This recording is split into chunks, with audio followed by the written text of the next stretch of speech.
The Subcommittee on Technology and Innovation will come to order. Good morning. Welcome to today's hearing entitled, Are We Prepared? Assessing Earthquake Risk Reduction in the United States. In front of you are packets containing the written testimony, biographies, and truth in testimony disclosures for today's witnesses.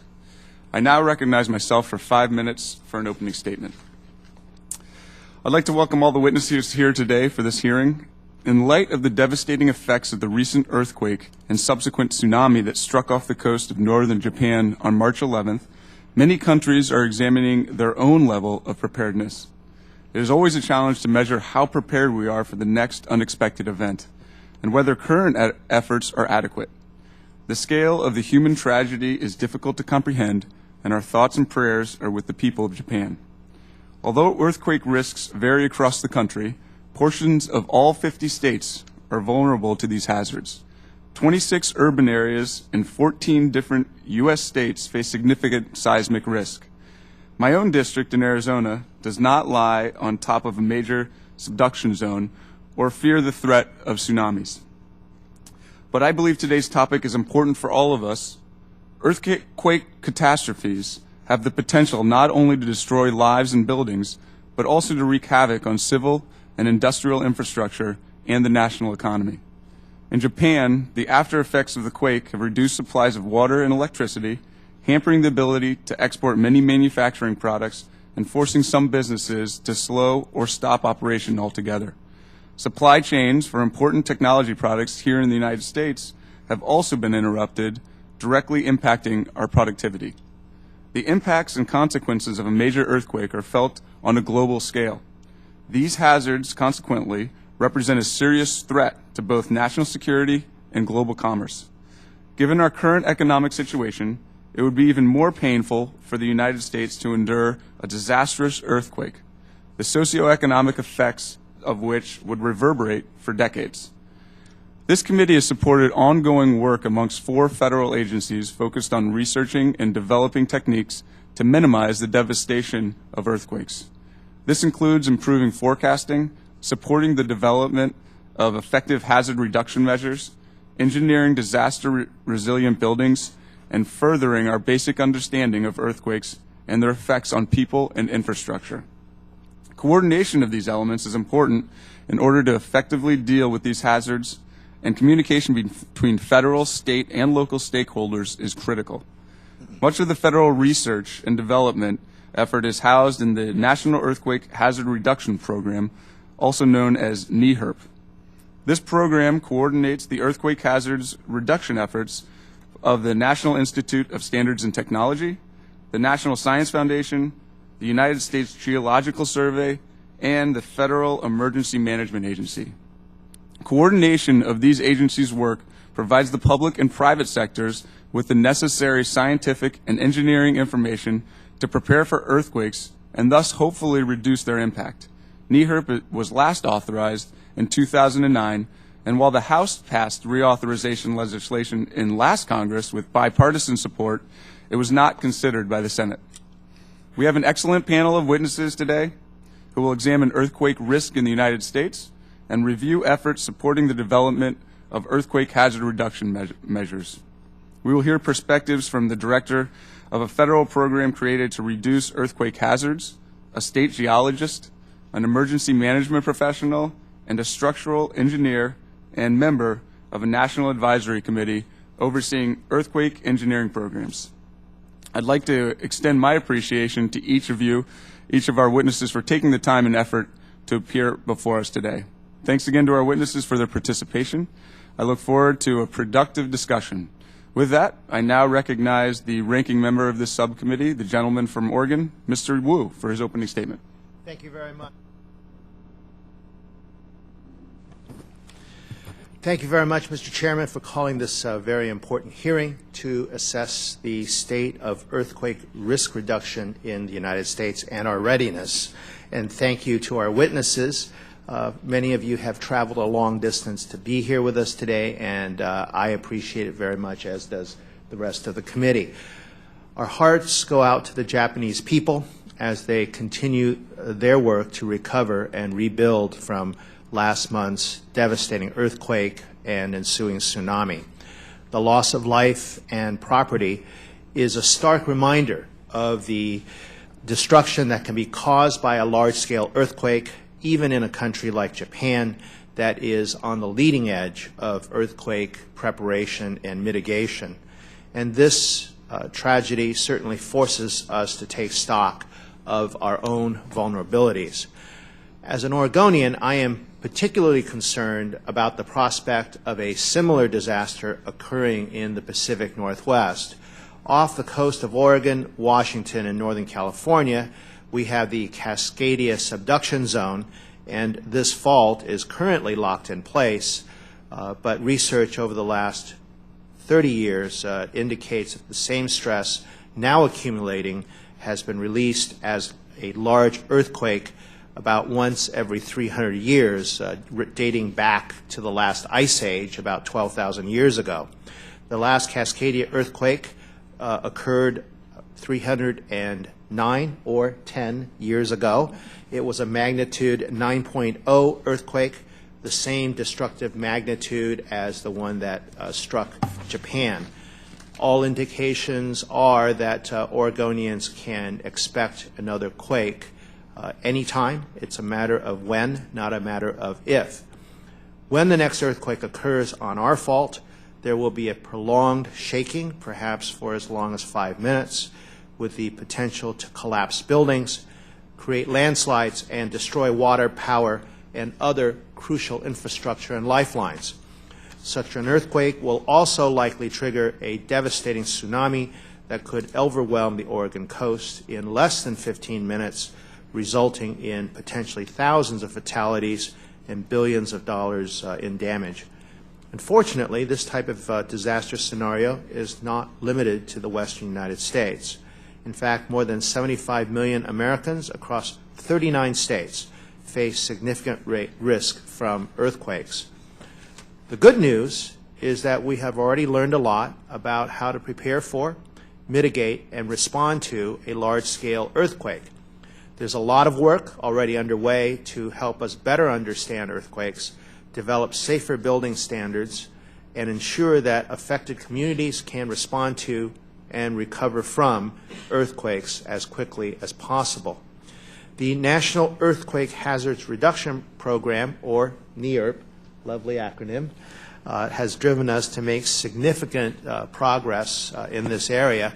I expect that we will hear testimony today that the four NERP agencies, NIST, FEMA, NSF, and USGS, are making significant strides with at-risk communities by developing new hazard maps, model building codes, and public outreach efforts. I have no doubt that the progress we have made through NERP has advanced the safety of our communities and will save lives. NERP's good work must be continued. That is why I have reintroduced the Natural Hazards Risk Reduction Act, which will reauthorize the NERP program. This bipartisan legislation passed the House by an overwhelming margin in the last Congress, and already this year my bill has been introduced in the Senate, where they are moving quickly to mark it up next week. I look forward to working with my colleagues on this subcommittee and full committee and in the Senate to get this bill signed into law as quickly as possible so that we can continue addressing the large challenges that remain, retrofitting existing structures, improving the performance of critical infrastructure, and encouraging the adoption of mitigation measures by households, businesses, and communities. And I might add here that I am particularly interested in education measures, education that can reduce casualties from earthquakes, but especially along the Oregon coast, where appropriate education, not only of the coastal population, but of the populations in the valley, well, what we call the valley, where a significant number of people vacation on the coast, is particularly important so that people will head for high ground immediately after the ground stops moving, so that they can have a good chance of avoiding the ensuing tsunami.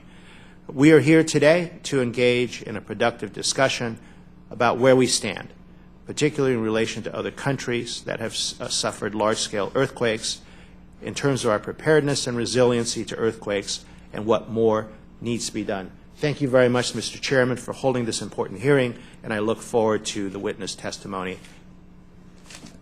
Thank you, Mr. Wu. If there are members who wish to submit additional opening statements, your statements will be added to the record at this point. At this time, I would like to introduce our witnesses, and then we will proceed to hear from each of them in order. Our first witness is Dr. Jack Hayes, Director of the National Earthquake Hazards Reduction Program at the National Institute of Standards and Technology. Next, we will hear from Mr. Jim Mullen, President of the National Emergency Management Association and Director of the Washington State Emergency Management Division. Our third witness is Mr. Chris Poland, the Chairman and Chief Executive Officer of Degenkolb. I got that right? Very good. Degenkolb Engineers and Chairman of the NEHRP Advisory Committee. Our final witness is Dr. Vicki McConnell, Oregon State Geologist and Director of the Oregon Department of Geology and Mineral Industries. Thanks again to our witnesses for being here this morning. As our witnesses should know, spoken testimony is limited to 5 minutes each. After all witnesses have spoken, members of the committee will have 5 minutes each to ask questions. I now recognize our first witness, Dr. Jack Hayes, Director, National Earthquake Hazards Reduction Program, National Institute of Standards and Technology. Chairman Quayle, Ranking Member Wu, and members of the subcommittee, thank you for inviting me today to testify on the state of earthquake risk reduction in the United States. My testimony reviews the impact of the NEHRP partnership that includes FEMA, NIST, which is my home agency, NSF, and USGS. This partnership also includes other federal agencies, state and local governments, non-governmental professional organizations, model building code and standards organizations, and earthquake professionals in private sector and academia. NEHRP fosters unique cooperation among the 4 program agencies, with each agency having a crucial role that complements but does not overlap or compete with the roles of the other NEHRP agencies. Briefly, NSF supports relevant basic research in the earth and social sciences and the relevant engineering disciplines. The USGS carries out earthquake hazards assessments, earthquake monitoring and notification, and targeted research in those areas. NIST serves as program lead agency and develops and tests earthquake-resistant design and construction practices. And finally, FEMA promotes the implementation of earthquake safety tools and policies, focusing on the development of earthquake-resistant building codes and practices. NEHRP has an interagency coordinating committee consisting of the leaders of each NEHRP agency and the directors of OMB and OSTP. This committee, the ICC, provides overall program direction. NEHRP also has an external advisory committee that provides independent assessment of our work and recommends warranted program changes back to the ICC. The current chair of the advisory committee, Mr. Chris Poland, is also a witness at this hearing. We have developed a strategic plan that guides our partnership. As stated in that plan, our vision is to create a nation that is earthquake resilient in public safety, economic strength, and national security. How are we achieving this vision? Significantly, NEHRP is not a regulatory body. We develop, disseminate, and promote knowledge, tools, and practices for earthquake risk reduction, working through coordinated, multidisciplinary interagency partnership, both internal to NEHRP and with our stakeholders. We emphasize resilience, or the ability for a community, region, or even the nation to recover in a timely manner from the occurrence of an earthquake or other hazard, recognizing that this is key to long-term sustainability. Attaining resilience requires coordinated application of planning, mitigation, redundancy, robustness, and response and recovery activities. Our NEHRP annual reports, website, and other publications cover our activities. While I summarize some recent program highlights in my written testimony, time does not allow me to review them in detail with you now. Of course, I'll certainly respond to any specific questions you may have later. During the last 14 months, we have seen devastating earthquakes in Haiti, Chile, New Zealand, and Japan. We offer our sympathy to these nations and their citizens who have been affected by these events. Despite their tragic consequences, these events teach us numerous lessons that can be applied at home. There are many technical and scientific aspects of these earthquakes that we are investigating, but 2 overarching lessons are already clear. First, these devastating earthquakes strike without warning and often at locations where their full impacts are not expected or understood. Second, Earthquake preparedness and resilience measures can greatly reduce earthquake impacts, human suffering, and societal and economic disruption. The purpose of NEHRP is to ensure that we are prepared and that we do not have to relearn those two lessons here at home. Chairman Quayle and other subcommittee members, thank you again for the opportunity to testify on NEHRP efforts to reduce earthquake risk in the United States. This concludes my remarks, and I shall be happy to answer any questions that you may have. Thank you, Dr. Hayes. I now recognize Mr. Jim Mueller, Director, Washington State Emergency Management Division and President of the National Emergency Management Association, to present his testimony. Thank you, Chairman Quayle, Ranking Member Wu, and distinguished members of the subcommittee for the opportunity to testify today regarding earthquake preparedness. I am president of the National Emergency Management Association, and we represent the state emergency management directors of the 50 states, territories, and the District of Columbia. I've submitted my written statement for the record already, so I'll take advantage of this opportunity to summarize my statements and leave some time for questions. The initial phase of an incident, whether it's an earthquake or a tsunami or a hurricane, usually involves the lights and sirens of response, and while firefighters, law enforcement officials, and emergency medical personnel bravely constitute the traditional first responders, emergency managers provide the all-important function of coordination. Emergency managers often manage multiple events simultaneously while preparing for a wide range of hazards from floods and earthquakes to Category 5 hurricanes and terrorist attacks. The response to an incident usually includes three phases of escalation. First, the local jurisdiction responds with immediately available assets. Should the local jurisdiction become overwhelmed, my counterparts at the state level are available to provide more robust state capabilities. On occasion, an event will even overwhelm the state, and this is usually the only time in which the Federal Emergency Management Agency is called upon to offer assistance. Without broad coordination by emergency managers during the response phase, and this escalation of assistance, the transition from response to recovery would be nearly impossible. In my written statement, I go into more detail on the National Earthquake Hazard Reduction Program, and other witnesses have and will address it specifically, but I'd be remiss if I didn't stress the importance of Congress reauthorizing this program. Without adequate authorization and funding of NEHRP, the collaborative work done by several federal agencies and institutes could leave communities without a critical source of research and technical assistance in earthquake preparedness. This work is invaluable during the planning for a response, but irreplaceable during a disaster. Programs such as NEHRP and the response and recovery issues I just discussed will be on display this May during a national level exercise throughout the mid-central United States. This exercise is sponsored by FEMA, and through the simulation of a major earthquake on the New Madrid seismic zone will test the policies and doctrines of the federal government in 8 states. This endeavor will involve thousands of government officials at the federal, state, local, and tribal levels, members of the private sector, and the general public. Once this exercise is complete, I'm quite sure the committee will be interested in any after-action report FEMA can make available. Exercises and programs such as NEHRP only go so far, however, in establishing a baseline capability for response and exercise efforts. Each year, Congress supports one of the most critical programs the federal government has to offer. The Emergency Management Performance Grants, or EMPG, allows state and local emergency managers the ability to enhance their capability to protect lives and property. This coordination between state and local emergency managers is critical prior to an event. Since inception, EMPG has required a 50% non-federal match, and many state and local jurisdictions regularly overmatch. To give you an idea of the impact of EMPG, consider the following examples. In 2009, 59 disasters occurred which required a presidential declaration and federal assistance. At the state level, however, 180 disasters required a gubernatorial declaration but no federal assistance, and another 122 events required state resources but no declaration. Without solid capabilities at the state and local levels afforded through EMPG, these events normally not requiring federal action could need significant federal expenditures. As you can see, the emergency management process is complicated, and while I strayed somewhat from earthquakes specifically, this demonstrates the need to be prepared for a wide range of events. From the initial response to the transition to recovery to the various levels of support FEMA can offer, and the programs such as EMPG and NEHRP help states stand on their own, there's much we can accomplish if that program continues. The emergency management team stands ready to continue assisting you in Congress in ensuring the safety and security of millions of Americans against a broad range of hazards and threats. I thank you for this opportunity to testify and I look forward to your questions. Thank you, Mr. Mullen. I now recognize Mr. Chris Poland, Chairman and Chief Executive Officer, Degenkolb Engineers, and Chairman of the NEHRP Advisory Committee for 5 minutes to present his testimony. Thank you, Mr. Chairman.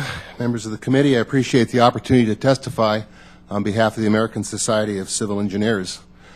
Over the course of my structural engineering career that began in the early 70s, the goal of seismic design has undergone a radical change. When I started working, it was all about keeping people safe. Since then, the primary goal has expanded to also include protecting communities so that they can recover quickly, and that's a much more complicated problem. This transition brought with it the need to design parts of the community to be undamaged and immediately usable, other portions to be usable while being repaired, and the majority be usable after repair. The community's lifeline systems need to be designed so that they can be restored quickly and support recovery. Achieving this goal is the focus of the current National Strategic Plan for the NEHRP program.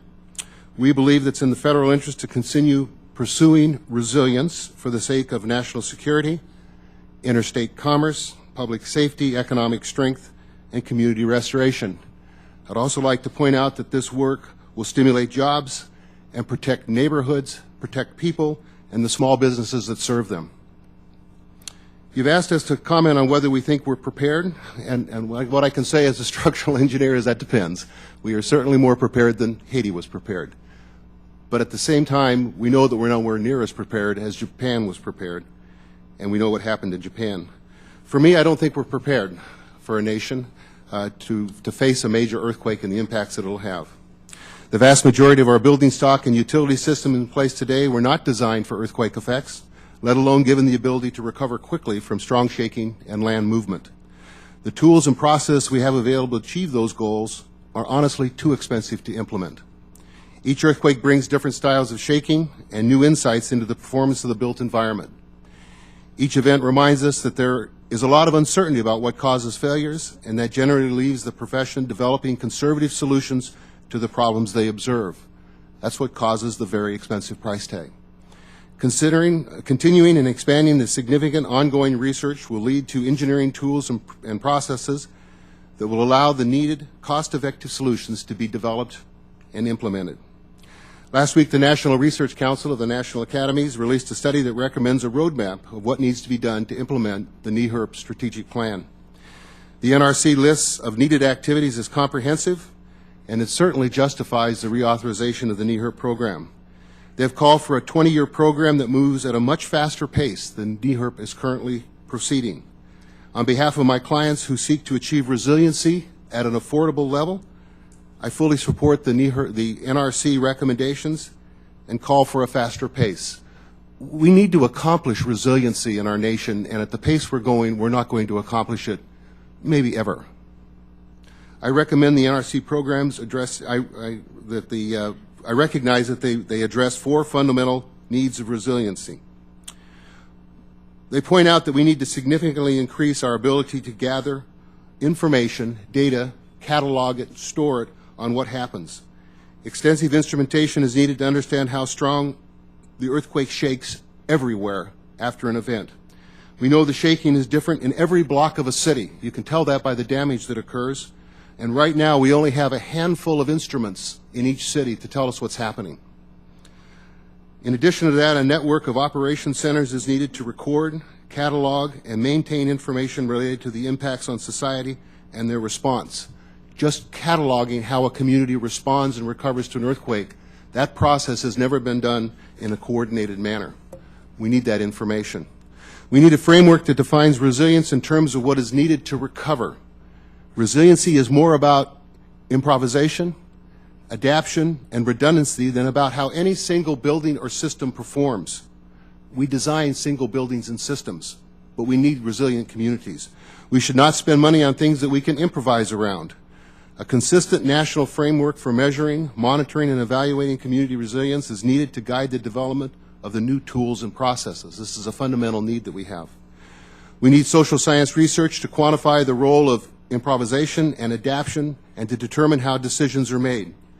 Achieving earthquake resilience requires a community-based, holistic approach to response that includes decisions and actions that are based on overarching goals, a clear understanding of the built environment, rapid and informed assessment data, and planned reconstruction and recovery. Research on the gathered data will allow lessons to be learned in one community and transferred to the next. That's a process that doesn't go on right now. Finally, we need to develop performance-based engineering design tools that can be used nationwide. For the past decade, engineers have been developing performance-based standards, but these early efforts have been severely limited by insufficient data on building performance, insufficient analysis tools to predict performance, inadequate training in the use of developing techniques. Basic research, extensive full-scale testing, applied research, and implementation programs are needed to complete the development of the standards that will make achieving resilience affordable and cost-effective. I appreciate the opportunity to present our views and urge you to recognize the value of the work, the extraordinary work that needs to be done, and to reauthorize the NEHRP program. And I'll be very happy to answer any questions you have. Thank you. Thank you, Mr. Poland. And now recognize our final witness, Dr. Vicki McConnell, Oregon State Geologist and Director of Oregon Department of Geology and Mineral Industries, for her testimony. Thank you, Chair Quayle and Mr. Wu, and I really appreciate the opportunity to be able to speak with you today. And thank you for this opportunity to comment on the state of earthquake risk reduction in the United States, to discuss the importance of the coordination between federal, state, and local stakeholders and for emergency preparedness, and allowing me to recommend improvements to federal programs. As stated, my name is Vicki McConnell, and I'm the Director of the Department of Geology and Mineral Industries for Oregon. We work in close partnership with several federal programs that are focused on earthquake hazards characterization and risk reduction. We implement those programs at the state and local level. I am also representing the Western States Seismic Policy Council, whose mission is to develop seismic mitigation policies and share information to promote those programs intended to reduce earthquake-related losses through 13 Western states, 3 U.S. territories, and the Western Canada. This council serves as a shining example of FEMA and USGS-funded programs through NEHRP that assist in reducing earthquake risk in the U.S. And even though I am the Oregon State Geologist, I want to just remind you, as a geologist, that earthquakes and the hazards caused from earthquakes care little about state or national boundaries. You have to really look at the full geologic regions, and we have to think about national investments in risk reduction. First and foremost, I want to stress excuse me, that the return on investment made by building resilient communities is tremendous. By definition, resilient communities spring back, and they cost much less. The cost is minimized to get everyone back up and running.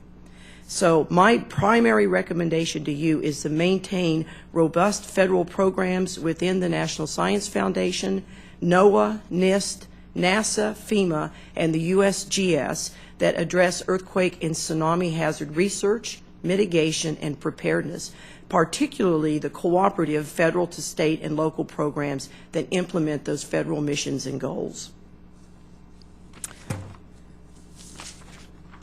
It is now estimated that the fatalities in Japan from the Tohoku earthquake and tsunami may reach 25,000, and the economic damage may reach $300 billion. And as has been stated before, our hearts go out to everyone in Japan and our condolences to their losses. We did not escape unscathed here in the United States, though. We had tens of millions of dollars of damage in Hawaii, Oregon, and California, and we had one fatality. All of that from the tsunami, from the earthquake. Although it's going to take time to assess what has happened in Japan, it is clear that Japan's research and development, their technology, and preparedness saved hundreds of thousands of lives and damages that would have gone more into the more billions from that earthquake, something that we need. It's our take-home lesson from that. And as Mr. Wu summarized, we have very similar geologic and seismic areas off the northwest coast of the continental United States and the coastline of Alaska. We have in historic times both witnessed a 9.0 magnitude earthquake on the Cascadia subduction zone in 1700, as well as the 1964 9.2 magnitude Aleutian, Alaska subduction zone earthquake. We also now realize that magnitude 8 and higher earthquakes can occur along these same areas. And the reason we know that is because of the NSF and USGS funding opportunities for basic earthquake science. I want to quickly go through some of the programs that are important for these, for what we see. NSF's research at universities to understand and monitor earthquakes, the USGS Advanced National Seismic Network, our crucial seismic network, the USGS Earthquakes Hazards Program, which has external grants that brings in local expertise in science and engineering, and the NOAA Tsunami Warning Program and the National Tsunami Hazard Mitigation Program, which really is our leading edge for understanding and mitigating tsunami hazards. Finally, don't forget about the NASA fleet of Earth-observing satellites and their help with these. I want to thank you again for this opportunity to comment on the nation's earthquake preparedness and the federal programs that assist building resilient communities. I'd be happy to answer any questions. Thank you. Thank you, Dr. McConnell, and thank you to all the witnesses for the testimony. We're going to enter into the question portion of this discussion, and we want to remind members that committee rules limit questioning to 5 minutes. The chair will at this point open the round of questions, and I recognize myself for 5 minutes. Dr. Hayes, I'm going to start with you. In your testimony, you talked about the importance of collaboration and linkages amongst NEHRP partners. There's interagency coordinating committee, an external advisory committee on earthquake hazard reduction, and 4 federal agencies that have responsibility for long-term risk reduction. And I just wanted to know, is there any redundancy in these efforts, or do all agencies play a distinct role in NEHRPs? It's a good question. In my written testimony, I actually posted what has infamously been referred to as the wiring diagram for NEHRP. I understand from our legislative affairs people that Commerce has never let such a figure be published in testimony before, but it's a good graphic representation of what NEHRP is and what it does. I don't think there's any duplication of effort among the agencies. I think that there are complementary activities at the 4 agencies. The National Science Foundation is responsible for basic research, but it's also responsible for training the next generation of leaders in this area for our country, and that's a really, really important part of what they do.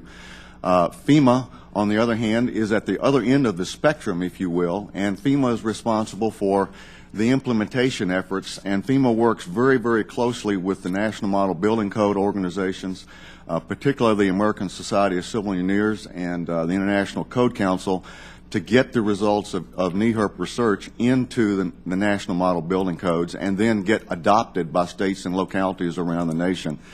In the middle, USGS plays an extremely important role in the whole process with its monitoring program, its hazard mapping program, the work that it's now doing in the early stages of trying to understand how early warning might be implemented. It's an extremely valuable part of the process that is not duplicated in the other agencies. Finally, my agency is responsible for doing applied R&D, if you will, to bridge the gap between the basic research done at the National Science Foundation and the really applied work that's done at FEMA. Okay, thank you. And Mr. Poland, in your testimony, you were talking about looking at the differences of the results of the earthquakes in comparison from Haiti and Japan, and then even going back, if you look at what happened in the Northridge quake and the quake that happened in San Francisco as well. But you also mentioned that it would be cost prohibitive to retrofit the buildings that across the United States. I mean, what is your suggestion in terms of being able to minimize the repercussions of an earthquake? Is it just looking at where different communities lie within the faults? If they're close to San Andreas, obviously you take different things than something in Middle America that's away from the new Madrid fault line. As I mentioned, the biggest problem we have is that the built environment that we have right now in the country has not been designed for earthquake effects, both in terms of public safety and in terms of being able to recover and resiliency. And so the biggest problem we have is what do we do with 85 or 90% of our buildings and systems that are not adequate for the kind of performance that we want.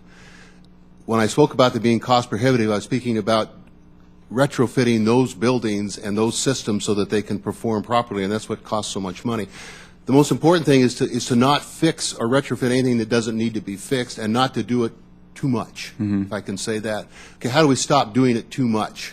The first thing is that the earth science research has to continue to move forward to expand our understanding of how strong the ground is going to shake, what the damage to the land is going to be, and what the impact on the buildings is going to be. So that needs to continue so that we can better understand where the pockets of shaking are going to occur. Right now we consider huge areas that are going to shake very hard, and in reality when we look at the damage and we look at the instrumentation that's available, we see that there are pockets of damage that occur. So there's a whole body that needs to be done there.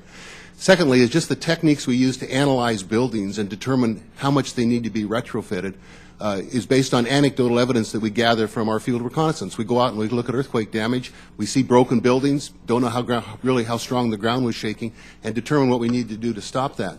Through full-scale testing and basic research and applied research, we can learn, and I've learned a lot about how to improve building performance just enough. And it's this just enough idea that will bring the cost down and make it affordable. And along that, because you were talking about basically doing the whole community awareness, and so that are you talking about, since you don't want to do too much, is it focusing on one specific pocket that will resist a certain level of earthquake so that it can be up and running post-earthquake, and then you basically prioritize different pieces of infrastructure so that the cleanup and the repair work post-earthquake can happen in a much more efficient manner? That's correct. And the focusing is really around the systems and the buildings that are needed for the recovery. The buildings that you need during the emergency response period need to be running all the time. The big issue that we have right now is we recognize that our workforce, the neighborhoods need to be restored within a few months in order for the economy to come back to life. And so the systems that support the neighborhoods and the small businesses need to be taken care of next. And then the commercial districts and the industrial areas need to be taken care of after that. An orderly process of doing that, and then, as you said, recognizing in a community what areas are inherently safer than others, don't shake as hard, and focusing attention in those areas is one of the keys. Okay, thank you very much. Chair now recognizes Mr. Wu for 5 minutes. Thank you very much, Mr. Chairman. Dr. McConnell, you mentioned in your testimony, this is really a question for all of the witnesses, you mentioned that one study found that up to 38% of Oregon's highway bridges would fail in the case of a magnitude 9.0 earthquake, and that it would take potentially 5 years to repair, replace these damaged bridges, and this would leave some communities, especially coastal communities, cut off from the rest of the state for a number of years. And can you all comment on how we are trying to design resiliency into crucial lifelines, and as Mr. Poland has said, also work on workarounds for some of these where we cannot design in survivability in the first round? Chair Quayle and Mr. Wu, I appreciate that question and the comment. That particular study was designed and taken and carried forth by the Oregon Department of Transportation, and they did use the data and information that was gleaned from NEHRP whenever they developed their scenarios. So that's very important to bring this back around, is how are we using those information and data that are coming out of NEHRP for very practical questions like, are the bridges going to be there if we have that type of earthquake? Doesn't matter if the roads are there if you can't get across the bridge. So what I would like to say in answer to your question is, in building resiliency, and as Mr. Poland said, you must recognize and prioritize those infrastructure, those buildings, those parts of the community that you really need to have there, both during and immediately after. So yes, it would take us 3 to 5 years to fix every one of those bridges, but maybe not every one of those bridges need to be fixed right off. What we need to do is recognize where are those priority lifelines, and particularly the ones to the coast that need those bridges fixed. And those are the ones you start. Those are the ones you focus on.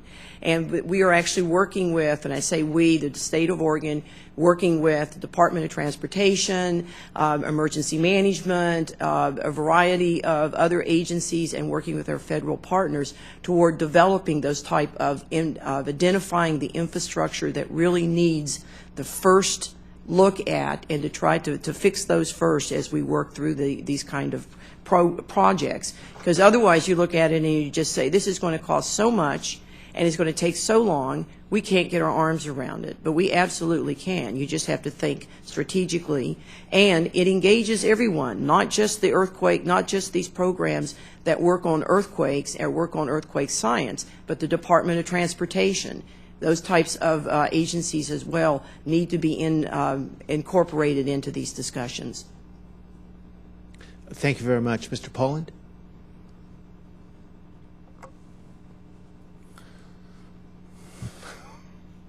Well, it's fine if you have nothing further to add.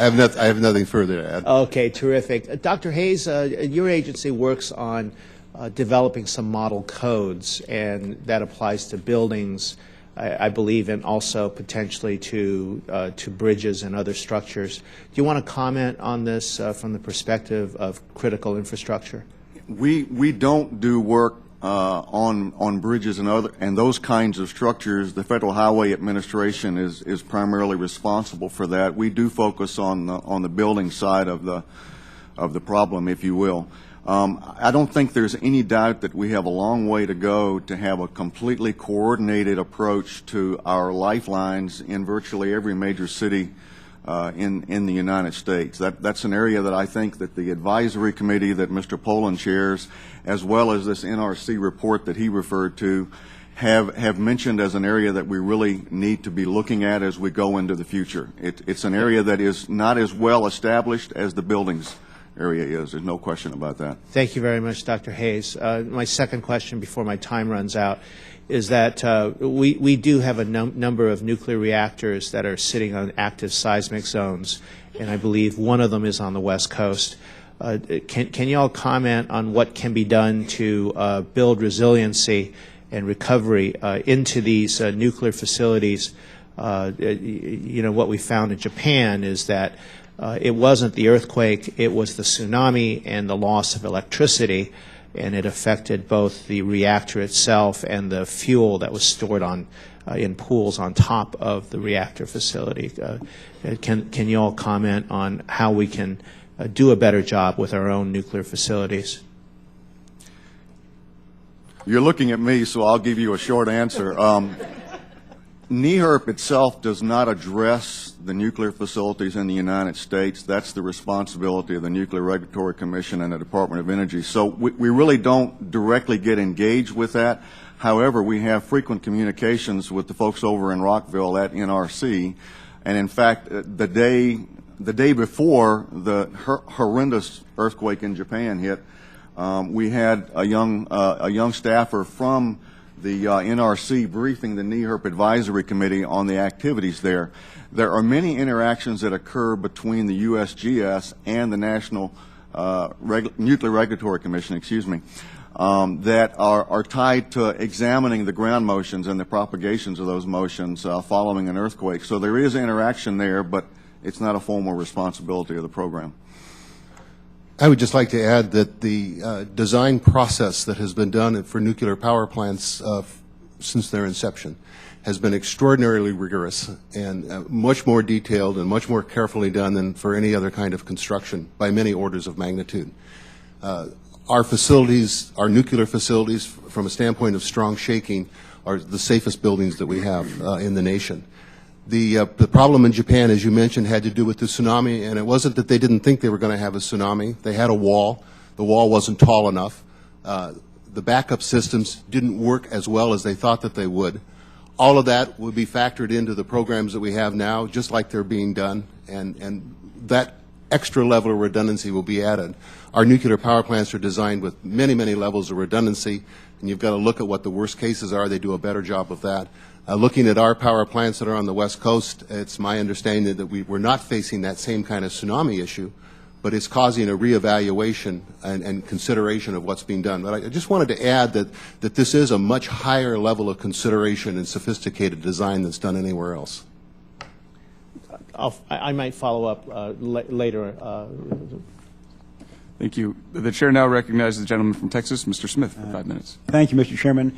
Mr. Chairman, let me thank you and particularly the full committee chairman for scheduling such a timely hearing given what has occurred recently in Japan. And let me confess at the outset that my first question is directed towards Dr. Hayes and second to Mr. Poland, and confess that it is a very provincial question. So I hope you'll excuse that. And it is this.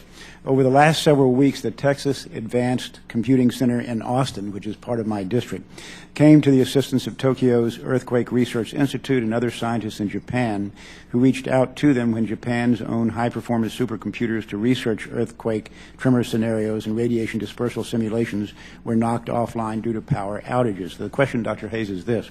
How much does the National Earthquake Hazard Reduction Program, which you manage, rely on supercomputing capabilities, and how much do you invest in supercomputing capabilities for earthquake research? I can't give you a quantitative answer because I've never actually attempted to gather that specific information. Yeah. But much of the work that's being done at both the national, or sponsored by the National Science Foundation and by USGS, involves the use of supercomputers. I would have to find out more specific information for you. Obviously, where it's appropriate to use them, they're being used in the research that is being performed. Okay.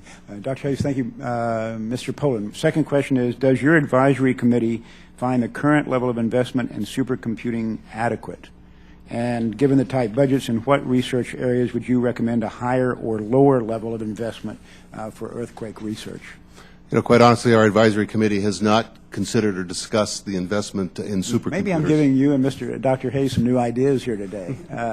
Do you think you will get to that?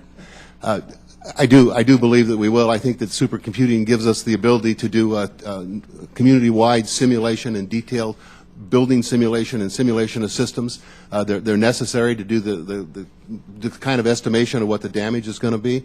Okay. I think that level of simulation is going to be very necessary for us to move forward and figure out what we need to do to make our systems more resilient. Okay. Let me know what additional research you do on that subject, if you would. Last question is this. It has to do with the budget. And let me ask each of the panelists, if they would, to give a very, very quick response. You don't necessarily have to limit it to good or bad, but be as brief as you can. In the fiscal year 2012 budget request currently before Congress, the President's Office of Management and Budget canceled NASA's Deformation, Ecosystem Structure, and Dynamics of Ice satellite mission, which would monitor for and anticipate earthquakes, volcanoes, landslides, glacial ice sheet changes, and other practical applications in favor of other NASA satellite missions to monitor greenhouse gases. How will that cancellation affect earthquake research? And Dr. Hayes, let's just go down real quickly, if you could. Sir, I'll have to find out more information for you on that. Since NASA is not a part of the NEHRP program, we don't directly deal with that. We were aware of that cancellation. Actually, it was made aware to the advisory committee about 3 weeks ago, and it's maybe I should make it easy for you. Can it be good? Can the cancellation be good? I mean, there's some common sense involved here, too. Well, I don't mean to be evasive, but I'm a structural engineer like Mr. Poland is, and so I don't know a good answer to that question. I'll be glad to find out for you. We'll go to Mr. Mullen then. Thank you. Sir, I can only say that I'm a consumer of research. It's best if I don't try to produce too much. Any information I get, I'll be happy to use as an emergency manager. Okay, Mr. Poland. As I mentioned, one of the biggest uncertainties we have is when and where and how strong the earthquakes are going to occur. Right. We are looking forward to the day when we have clear information. There is reason to believe that satellite observation is going to give us some of that information. That's a hope, and in that sense it's important. How much will it affect our work today? Not very much. Okay, thank you. And Dr. McConnell. Thank you. The satellite mentioned here with the acronym DESTINY is of great interest to looking at building baseline topographic information for areas that may be vulnerable to earthquakes, volcano hazards, etc. You can then, because what you're looking at through both INSAR and LIDAR, which are acronyms for types of digital imaging, is what are there changes? Are there subtle changes in the topography that may be indicating that we have stresses building up or that we have inflation occurring in volcanic areas? These are something we're very sensitive to when we're doing hazards monitoring. And this particular satellite would be of great interest to broadening our monitoring capabilities and looking at what we call interferometry. Good to hear. Thank you, Dr. McConnell. Thank you, Mr. Chairman. Thank you, Mr. Smith. And before I recognize our next questioner, I just wanted to let everybody know that there actually has been another earthquake that hit off the east coast of Japan just an hour and a half ago, magnitude about 7.5. We've just been notified. So our thoughts and prayers are definitely with the people of Japan right now. The chair now recognizes the gentleman from Maryland, Mr. Sarbanes, for 5 minutes. Thank you, Mr. Chairman. Thank you to the panel. If all of the measures you would like to see put in place with resiliency and preparation and recovery and so forth represent, say, 100 on a scale of 1 to 100, where would you say we are on that scale as a nation right now? Anybody want to try to quantify that?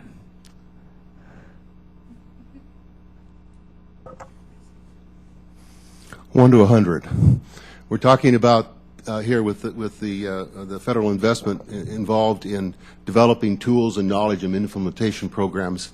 I would think we're down in the 25 range. We have a fair set of tools, though they're expensive to use. We have a set of implementation programs that would help states and regions become more resilient, but they're not really being implemented right now. And so we're really at a very low level. So we're in the 20s out of 100 in terms of investing our attention and resources to the problem. But in terms of our preparedness as a nation, according to the standards you would set, to be enough prepared for the kinds of scenarios that you model, where are we on that scale from 1 to 100? Guess they're going to let me talk. I'd say it's even lower, maybe 10. Okay. We have only had, let me just say quickly that in areas of very high seismicity in California, Oregon, and Washington, there have been building codes in place for 20 years that are going to help people be safe. Other parts of the country that we talk about, those things are not in place and they're not enforced. Well, that was the next question I wanted to ask you. I assume that the West Coast would be higher on the scale than other places. So California, where would you put that? From a scale of safety, I believe that California will be maybe 50 or 60. On a scale of resilience, to be able to recover quickly and not have a significant impact on the national economy, we're still down in the 10-20 range. Okay. Humans are notoriously short-sighted about everything. And even with the earthquake activity of recent days, we'll get back to being short-sighted even on this question. And I wondered if you could speak to, I mean, I would imagine if you went to any budget hearing at a local level, at a city, municipality level, or at the state level, if earthquake preparation and resiliency was even on the budget document, it would be on the last page, on the last line, because there's so many other things, obviously, that are pulling on our resources and our attention.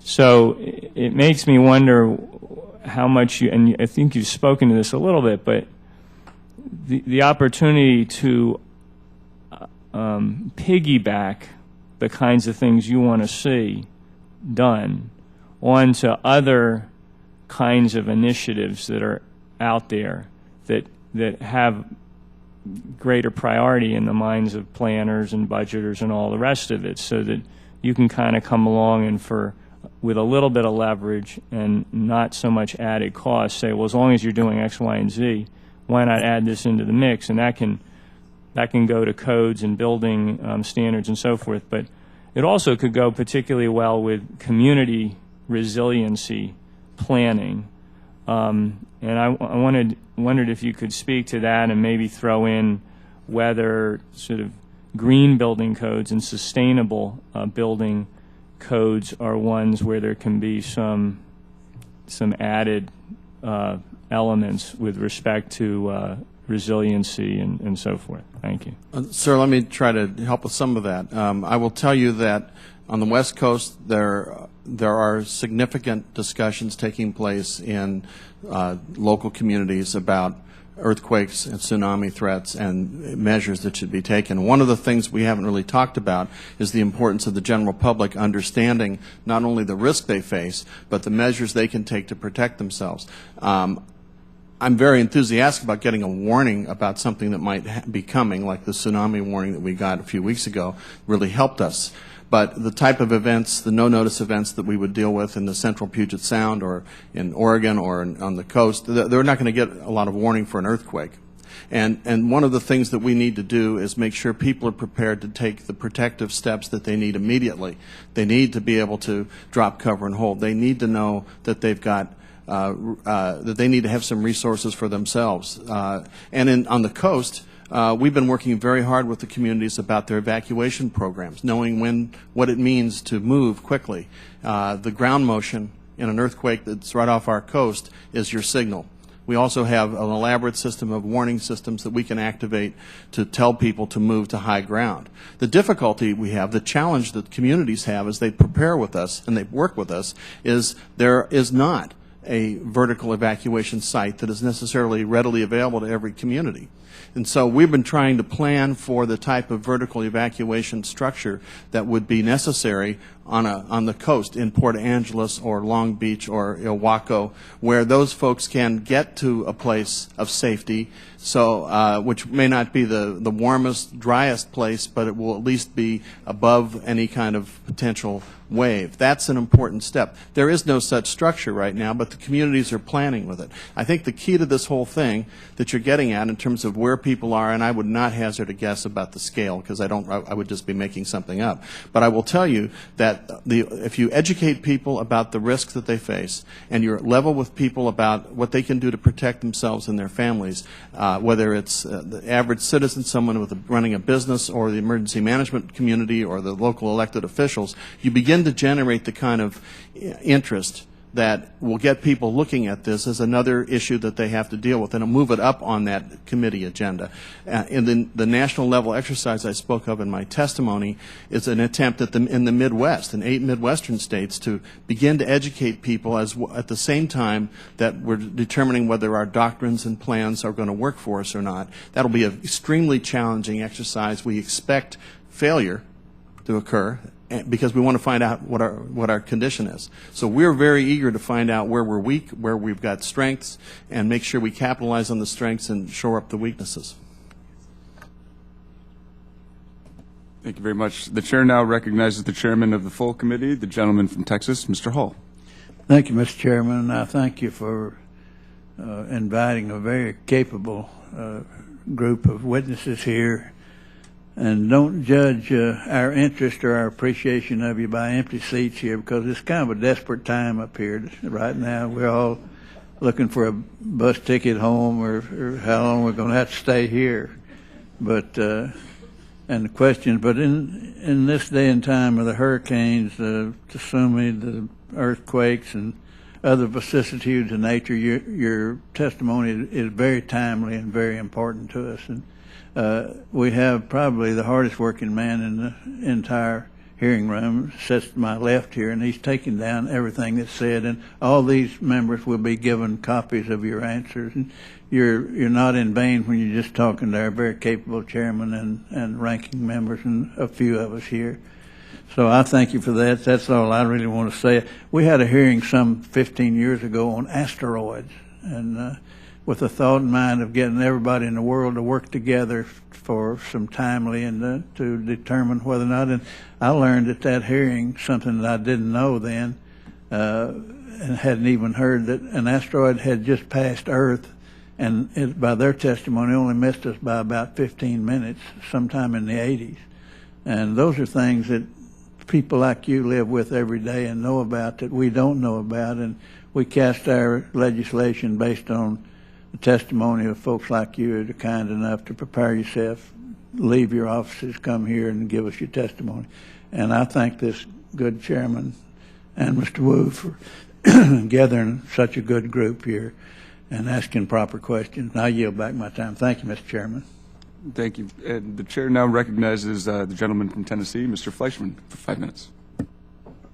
Thank you, Mr. Chairman. Mr. Wu, this is a particularly pertinent subcommittee hearing and topic, and I appreciate the opportunity to participate. And also, Chairman Hall, I want to thank you. I'm one of those freshmen to the witnesses, and it's been a great privilege. I serve on 3 committees and represent the Oak Ridge area, so I've got the lab and Y12.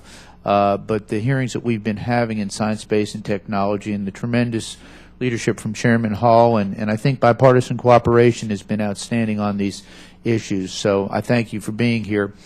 And our thoughts and prayers go out to the people of Japan. I was unaware of that, Mr. Chairman, about another earthquake, and I'm very sorry to hear that. I have some questions. I think I will start with Dr. Hayes, if I may. Dr. Hayes, what is NEHRB's relationships with other countries, and what are other countries' federal earthquake research and development programs? How are they different or similar to ours? I don't know that there's another country that does it quite the way we do it. I think that that's largely because different governments are organized in different ways. But we really have many international partnerships within the National Earthquake Hazard Reduction Program.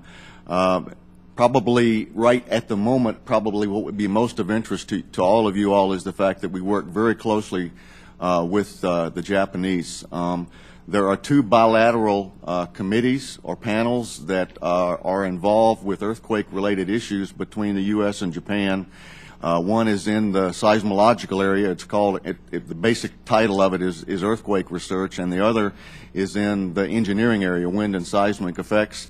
We are in close contact with the Japanese. My counterparts with the Japanese part of the committee that I co-chair with the United States side, and I have been in frequent contact for the last several weeks since the earthquake hit there, and we fully anticipate that we'll be going over there once things have passed into a study stage from where they are now, still response and recovery, and the radiation issues are resolved. We'll be working closely with them. The National Science Foundation works very closely with their Japanese counterparts. The world's largest experimental facility, what we call a shaking table that you can build models on and actually subject them to earthquake effects, is just outside of Kobe, Japan, between Kobe and Kyoto. And we actually have cooperative projects where U.S.-funded projects are placed on that shaking table, and U.S. and Japanese researchers work literally side by side on those projects, and we typically meet every September to review the kinds of technical issues that are being performed. At the moment, there is a group from the American Society of Civil Engineers with one person from NIST, my office, in New Zealand, examining some of the damage that occurred in the Christchurch earthquake a few weeks ago as well. USGS has far more bilateral arrangements of that kind because the ground issues are the same no matter what national border is in place, whereas the built environment can depend greatly upon the society in which you're examining the issues. And so USGS does a lot more with the other countries than the rest of us, but we work with many other countries all the time. Thank you, sir. Appreciate that. Dr. McConnell, how, if at all, do the costs of preparing for earthquakes diminish as you become more prepared? Once a community reaches a certain level of preparation, can its annual investment be reduced? And how do you measure a community's level of resilience? Well, I guess I'll tackle that last one first. Is that I'm not sure that we have a ability to quantify how you measure a community's level of resilience. What we would look at, what we would really look at is have they met certain goals depending on what their hazard is that they are looking at. And I'll use an example of coastal communities that have on the Oregon coast, they have both the earthquake hazard from the Cascadia subduction zone and impending tsunami, both a local tsunami and distant tsunamis, as we see that they had to deal with after the Tohoku earthquake. So as you invest in your infrastructure and your built environment based on good earthquake research and tsunami research, where are the areas that are in the inundation zones, where are your building codes, and where are your land use decision making, as you build up that infrastructure in the built environment, what you really need to shift your work on, and that we are realizing is, as Mr. Mullen said earlier, it's on the outreach and the education. Because the demographics of our communities aren't that everyone is there, that they've seen everything that's happened, that their grandparents live in the same community that they live in, and that this kind of a level of awareness is ingrained in the communities. So yes, you would invest less in your infrastructure, and you would begin to invest more in continuing that education and outreach so that you stay resilient. Thank you. Thank you, Mr. Fleischman. The chair now recognizes Mr. Wu for a quick follow-up. Thank you very much. And with that request for a quick follow-up and the good example of the full committee's chair, I will submit a question about codes for the record and ask the witnesses to respond there. And just a very quick follow-up on the nuclear power issue. The reactors that we have at San Onofre and Diablo Canyon, and I believe at Hanford, are all pressure reactor and require electricity to circulate water through them. And I realize now that this is an NRC issue, but there is significant contact. There is a different model for reactors, and I believe that Oregon State University has been working on this for quite some time, and also a couple of other research centers. This is a passive circulation system that doesn't require electricity. And I know that you all are not experts in this field, but in terms of resiliency and the conversations about resiliency that we have had, if you all care to address this, and if not, we'll forward this question on to someone else. If you would care to address this, I would assume that that these smaller reactors that are very similar to the reactors that are in nuclear-powered ships and submarines, that a passive circulation system that does not require electrical power to circulate the coolants, that would be an inherently more resilient system, especially if they can be distributed in say 5 reactors rather than one highly powered, high-pressure reactor. That's the question. What I would like to offer is to pass the question to my counterparts at NRC and get a well-informed answer for you. Anything I would say would be strictly speculative, but I'll be happy to try to help with answering the question by doing that.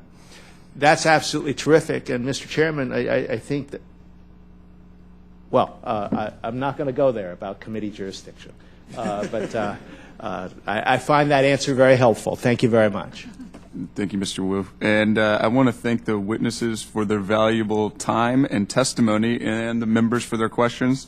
The members of the subcommittee may have additional questions for the witnesses, and we will ask you to respond to those in writing.